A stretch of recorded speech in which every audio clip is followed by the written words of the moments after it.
नमस्कार। आप देख रहे हैं कानूनी लाइफलाइन और मैं हूं आशुतोष कुमार, अधिवक्ता, उच्च न्यायालय पटना।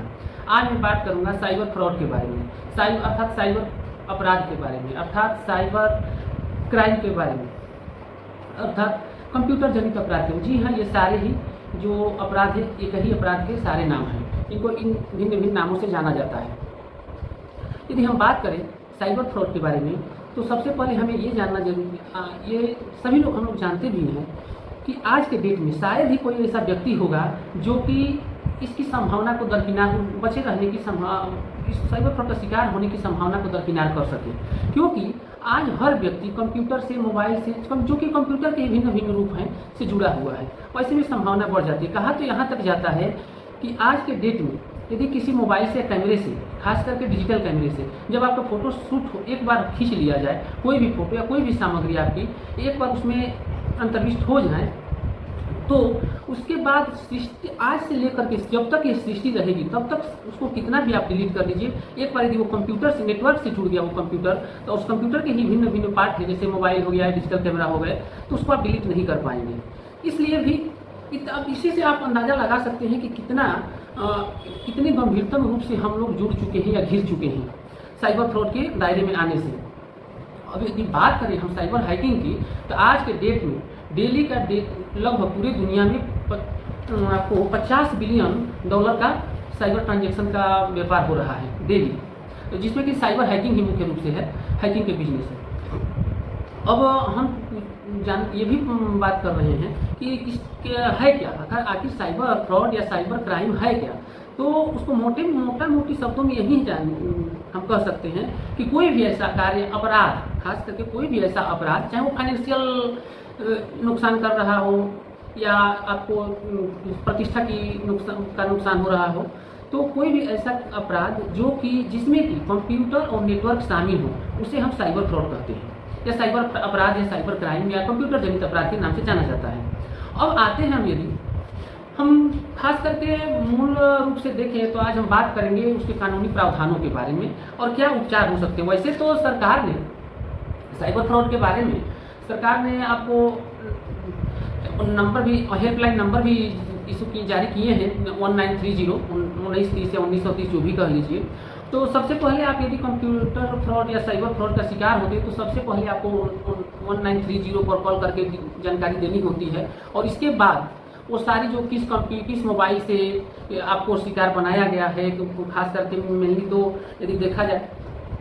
तो साइबर फ्रॉड में फाइनेंशियली नुकसान ही ज़्यादा हो रहा है और उसी के लिए वो किया भी जा रहा है। बहुत कम ही कुछ एक मामलों में, जैसे सेक्सटॉर्शन को लेकर यदि देखा जाए तो वीडियो बनाया जाता है, उन सब चीज़ों के, या फिर आपकी ख्याति को करने के लिए सोशल मीडिया का यूज करके किया जाता है। लेकिन जहाँ तक फाइनेंशियली का जब हम बात करते हैं तो ऐसी परिस्थिति में जब सबसे पहले आपको सूचना देनी होती है 1930 पर, इसके बाद आपको साइबर पोर्टल एक आपको दिया गया है, उस पर जाकर के अपनी सारी शिकायत दर्ज करनी होती है, जो कि स्क्रीन पर अभी आपको दिख रहा है, और वो वहाँ पर सारे डिटेल आपको देने होते हैं, खास करके कि किस फोन से किया गया, कब हुआ, ट्रांजैक्शन हुआ, किस अकाउंट के द्वारा हुआ, ये सारे वहाँ पर आपको डिटेल वहाँ पर आपको करने होते हैं, मेंशन करने होते हैं। लेकिन अब प्रश्न उठता है कि क्या इतने से ही हो जाएगा, इतने से ही आप उसके शिकार तो होने की संभावना है, उसको नहीं नकार सकते हैं। उसमें तो सरकार की भी कमियां हैं कि आज तक साइबर फ्रॉड के इतने शिकार हो रहे हैं, और आपको जान के आश्चर्य होगा कि कोई भी व्यक्ति जो इतने बड़े पैमाने पर अपनी जमा पूंजी को, कोई अपनी बेटी की शादी के लिए पैसा इकट्ठा करके रखे हुए है, कोई अपने बेटे को पढ़ाने के लिए, और एक झटके में कोई OTP मंगाता है या नहीं मंगाता है और आपका पैसा उड़ा ले जाता है। लेकिन इसके बावजूद भी सरकार ने उस हिसाब से कोई व्यवस्था नहीं की है कि इसको रोकथाम की जा सके या लोगों को उपचार मिल सके। लेकिन फिर भी जैसे मान लीजिए कि उसमें कुछ प्रक्रिया की भी कुछ दिक्कतें हैं, और ख़ास करके बैंक, जो जुड़े हुए बैंक है जहाँ से फ्रॉड होती है, जहाँ से पैसे निकाल लिए जाते हैं, वो भी उस तरह के कॉपरेट कर नहीं पाते हैं। तो ऐसी परिस्थिति में, लेकिन हाँ, कुछ कानूनी प्रावधान हैं, जैसे खास करके मान लीजिए कि यदि आप शिकार होते हैं साइबर फ्रॉड के, आपको इकोनॉमिक नुकसान होता है आपको, तो ऐसी परिस्थिति में आप IT एक्ट की धारा लेकर के 65 से लेकर के और 78 तक में प्रावधान दिए गए हैं। लेकिन उसमें जो भी प्रावधान दिए गए हैं 65 66 लेकर के 78 तक जो प्रावधान दिए गए हैं, उनमें यदि 2 धाराओं को छोड़ दिया जाए तो बाकी सब धाराओं को जो भी अपराध हैं वो 3 वर्ष की सज़ा देते हैं, अर्थात उनको जमानतीय बना के रखा गया। अब जमानतीय अपराध है तो जाहिर सी बात है कि उनका बेल हो जाता है मैक्सिमम मामलों में। तो ये भी एक सरकार की कमी है। सरकार उस तरह से कोई इस तरह की प्रक्रिया को सुनने की कोई एजेंसी नहीं बनाई हो कि यथाशीघ्र उसका निराकरण कर सके और दोषियों को दंडित किया जा सके। ये सबसे बड़ी दिक्कत है। फिर यदि आप आते हैं तो पहले तो आईपीसी था, लेकिन आईपीसी बदल गया तो अब आ गया आपको बीएनएस, भारतीय न्याय संहिता। अब भारतीय न्याय संहिता में आपको 351 है, 356 है जिसमें डिफेमेशन है, क्रिमिनल इंटिमिडेशन है, फिर आपको 336 है फॉर्जरी, 318 जिसमें चीटिंग को कर दिया गया, 308 में एक्सटॉर्शन को कर दिया गया है, 536 आपको फिर। तो ये जो अपराध है इनको ये रोकथाम करने के लिए बनाया गया। फिर यदि आप कहते हैं तो आर्म्स एक्ट की यदि ऑनलाइन खरीद बिक्री होती है तो आर्म्स एक्ट में उसको दंडित कराया जा सकता है। यदि दवाओं की खरीद बिक्री होती है ऑनलाइन उस तरह की नशीली दवाओं की तो उसको एनडीपीएस एक्ट के थ्रू भी आप दंडित करा सकते हैं। तो ये तो कानूनी प्रावधान थे, लेकिन इसके बावजूद भी सबसे बड़ी बात है कि ज़रूरत है सरकार को इन चीज़ों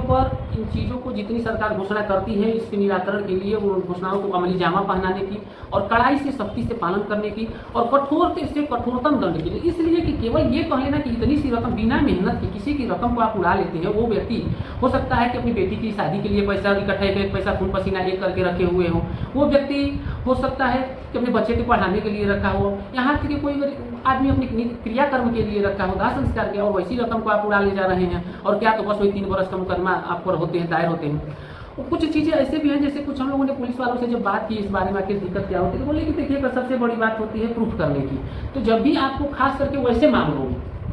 जैसे सोशल मीडिया पर आपकी ख्याति को कोई फोटो शेयर कर देता है, वायरल कर देता है उसको ख्याति को, तो सब आपका दायित्व तो सबसे पहले है केस मजबूत करने हो। यदि तो इस तरह की कोई भी जब मामले आते हैं तो सबसे पहले आप अपने किसी